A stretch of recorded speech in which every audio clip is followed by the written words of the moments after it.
ఇప్పుడు న్యూస్లో ఎక్కడ చూసినా కూడా మనకు ఐబొమ్మ ఆర్గనైజ్ చేసినటువంటి రవిని అరెస్ట్ చేశారు అని చెప్పేసి ఇంకా పైరసీ ఇక్కడితో ఎండ్ అవుతుంది అన్నట్టుగా మస్తు చెప్తున్నారు. బట్ మన ఇండియాలో ఈ పైరసీ సంబంధించిన ఇవి ఇప్పుడు కొత్త కాదు. ఈవెన్ రీల్స్ ఉన్న కానించి ఎప్పుడైతే ఫిల్మ్తో థియేటర్స్ నడుపుతున్నారో అప్పటి నుంచే మన దగ్గర పైరసీ అనేది ఉంది. సో ఈ పైరసీలో కూడా మన ఇండియన్ చట్టాల ప్రకారం మహా అంటే కొన్ని ఫైన్స్ పడే అవకాశం ఉంది, మేబీ 1 or 2 years జైలు పడే అవకాశం ఉంది. కానీ దీనివల్ల పెద్దగా శిక్షలు అయితే ఏమీ లేవు.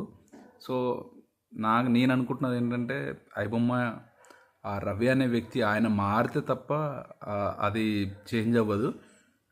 వీళ్ళు జస్ట్ ఆయనను అరెస్ట్ చేసేసి ఇంకా ఇక్కడితో పైరసీ అయిపోయింది అని చెప్పేసి అనుకోవడానికి వీల్లేదు.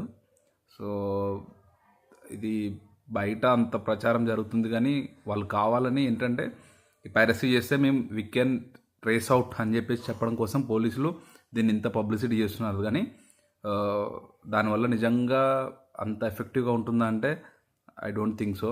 ఎందుకంటే చట్టాలు అంత స్ట్రాంగ్గా లేవు. Fines nothing. ఐబొమ్మ లాంటి వాళ్ళకి 20,000, 30,000, 50,000 ఫైన్స్ అనేవి నథింగ్. సో ఈ పైరసీ అనేది ఇక్కడతో అవుతుందని అయితే నేను అంతే అనుకోను.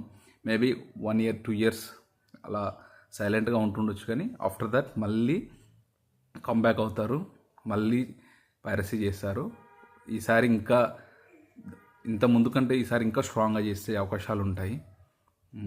ఏదేమైనా ఇంత అడ్వాన్స్ టెక్నాలజీని కొనుగోలు చేసి మన పోలీసులు సైబర్ చాలామంది ఏంటంటే ఈ ఆన్లైన్ వచ్చిన తర్వాత ఎక్కడో ఉంటారు, మమ్మల్ని ఎవరు పట్టుకోలేరని అనుకుంటారు. బట్ చిన్న ఐపీ అడ్రస్ తోటి పేమెంట్ యాప్ నుంచి పోయిన ఐపీ అడ్రస్ తోటి వాళ్ళు ట్రేస్ అవుట్ చేయడం అనేది మన పోలీసులు కూడా చాలా అడ్వాన్స్డ్గా ఉన్నారని చెప్పడం, ఆ మెసేజ్ అనేది చాలా స్ట్రాంగ్గా ఉంది. ఏదేమైనా సజ్జనార్ గారికి ఈ సందర్భంగా థ్యాంక్స్ చెప్తున్నా. Thank you.